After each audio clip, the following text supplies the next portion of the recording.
We've got roads blocked, light posts down, Lowry Tunnel, and lots and lots and lots of content coming at you fast, so you better buckle up. Unless you're driving, in which case definitely put your phone down because you don't want to be in one of our videos. Let's take a look.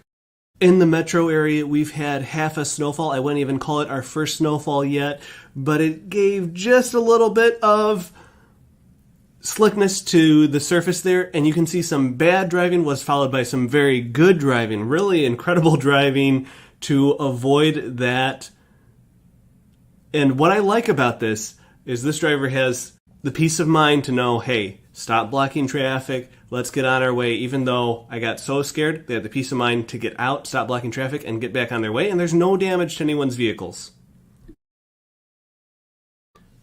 Next up, I think this is Highway 169 northbound, and you can see that right lane comes to a close. We'll zoom in and show it again. Roads like this, it's like a highway, but then it turns into an arterial with stoplights, and there's also this big kind of clover loop intersection there, and boom, there's the contact, and it looks like 3 vehicles involved. Some of these clover leaves, the design of them, it's a very tight merging space, which causes a lot of slowdowns because there's no way to get over early.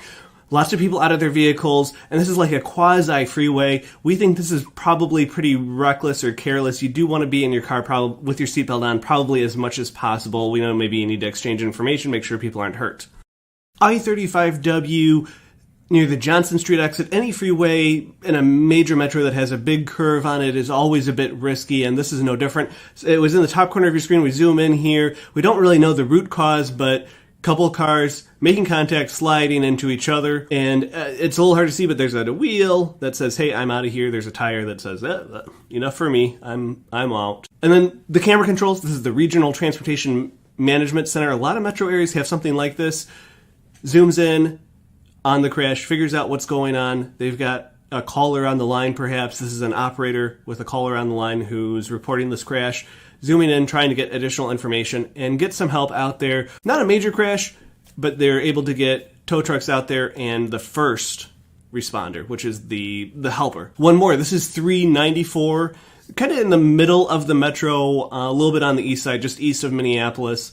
And this one is captured right underneath the camera. We don't know fully what caused this one, but if you were to look at that again, I think there's a bit of an oversteer on there or an overcorrection, causing them to go too much to the right, make contact with the fencing or the barrier there on the right, and ultimately result in the crash. Now, State Patrol is going to come out on this, and because it's on a curve, kind of a blind curve that it's like an S curve a little bit, and they're going to, I thought this was clever to just increase that visibility. Here's the state trooper, and setting up about more than half dozen, eight flares there to really increase that visibility and make sure that we have a safe area for working and responding to this crash. If you're like me, you're wondering what could possibly go wrong. Well-lit area, lots of space, but someone was not paying enough attention, it seems, and just kept going straight, even though there's a little bit of a curve.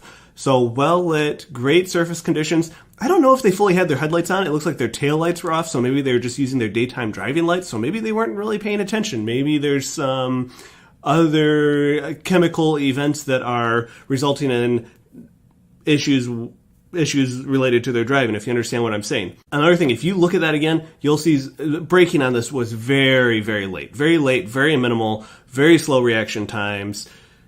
Went well off the roadway. But this really went much better than anyone could have ever expected, and that's thanks to freeways and cars being built the way they are. Now we're closer to downtown. One of my favorite camera views with the background. You can see some of the beautiful sections of beautiful downtown Minneapolis and St. Paul a little bit in the background.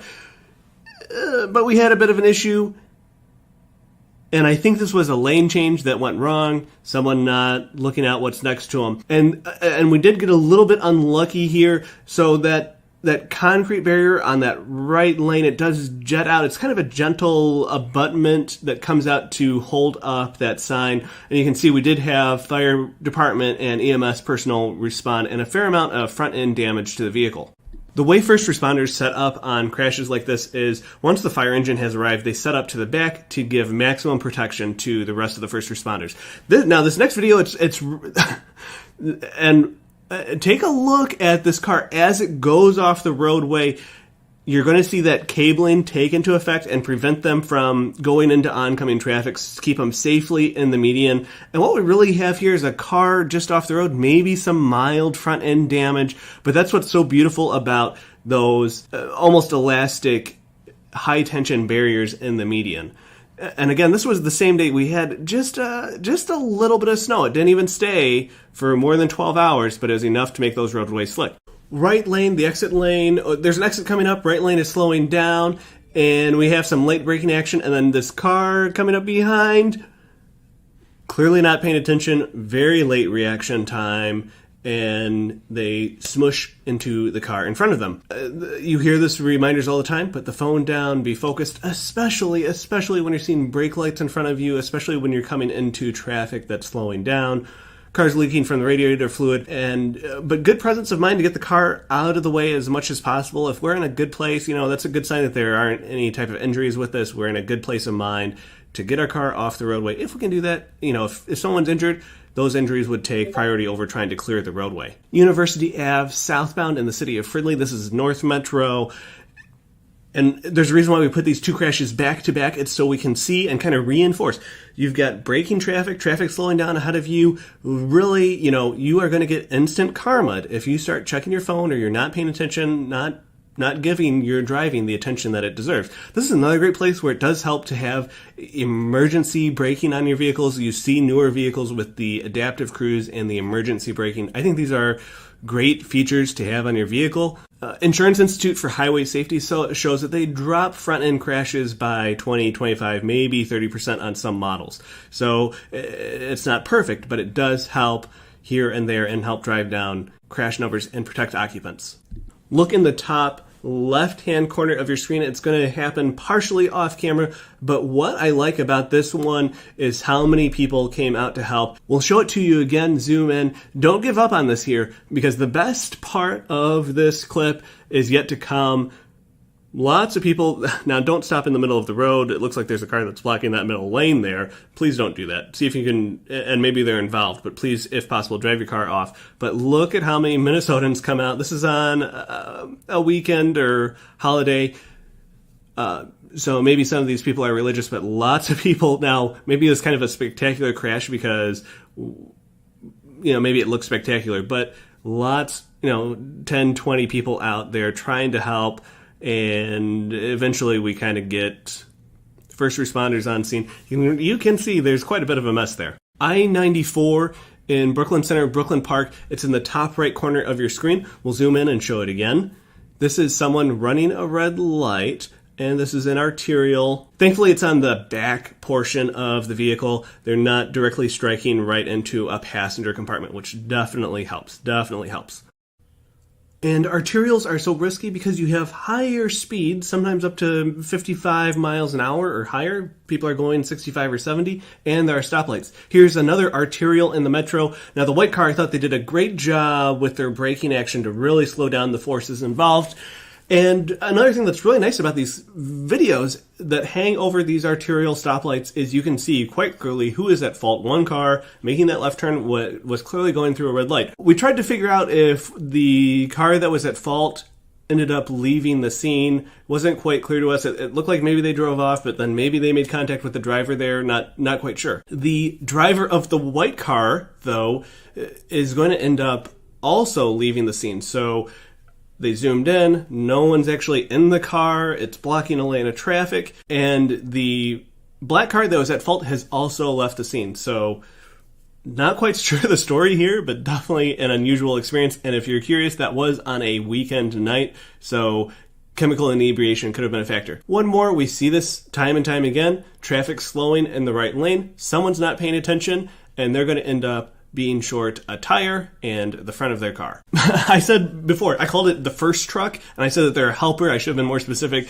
This is a DOT first responder. But you see these across the country in lots of metro areas where they're kind of these, in Indiana, you might call them a highway helper. One more, arterial, and maybe this won't surprise you, but it's going to be that right lane at the top of your screen, the white truck hauling a trailer behind it, slowing down, and someone is not going to respond in time, presumably because they're not quite fully paying attention to what's going on, because these are great conditions, clear visibility, obviously, a completely preventable crash. They're also going to block that lane of traffic, and they have, looks like, a family member outside the vehicle. I mean, they did move off to the side, but it's probably best to just move your vehicle off the roadway if it's drivable, and then stay buckled in, and then just be out if you need to exchange information or something. And here it is, Lorry Tunnel. We think this is one of the most risky freeway tunnels in the United States. It's because it's a combination of things. It's got a sharp turn in there,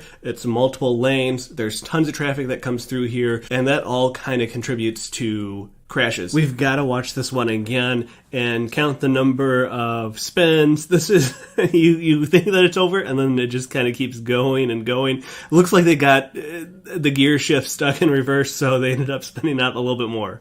I like that they tried to move their vehicle, and you see the troopers arrived on scene. They've got their squad there blocking traffic, and even that trooper, even with their lights on, with all those rear lights, they know this is a sharp corner. Let's see if we can clear this crash. We'll do the crash investigation down the roadway where we can get fully off the road, and it's much safer to do that crash investigation. So I really like the focus on clearing this crash, especially since it's blocking, especially since it's around a blind corner, to help promote safety, prevent a secondary collision, and protect those involved. If you're feeling discouraged, not to worry, because we've got some bad drivers that get caught on camera and get hit with some instant karma. This is someone who was trying to pass on the left, went up on the curb. You know, it's a one-lane roadway, so they couldn't squeeze past, ended up striking the other vehicle, definitely got a citation on that one, and ended up with higher insurance because of it. Here's someone else trying to cut across. You're supposed to just merge in there, not cut across the intersection like that. And they felt the instant effect of their poor driving decisions. Take a look again. The intersection is clearly under construction, and this is someone who tried to cheat and got busted, felt the immediate effects of it, and hopefully learned a lesson. I do give both drivers credit for getting off to the side of the road since there were no injuries of significance, and stop blocking traffic. Allow traffic to get through safely. Took me a while to figure out what was going on here, but we've got a semi-tractor trailer that is slowly, over the course of a half mile or quarter mile, losing its bales of hay and dropping them off the freeway. I'm not quite sure what the lesson here is, other than be sure to strap down your stuff. Even an ambulance responding to a separate incident had to go around those bales of hay, and this car, maybe it's a good reminder to have all-wheel drive so you can get through not just the snow, but the occasional bales of hay on our freeways. At MN Safety, we believe knowledge is power, especially when it comes to public safety, and that seeing is believing. That's why we put such a big emphasis on live videos of real events. Please support our mission by liking, subscribing, and sharing our videos. Subscribing is free, and you can always unsubscribe. If there's something you don't like, please leave a comment. We try to read each and every one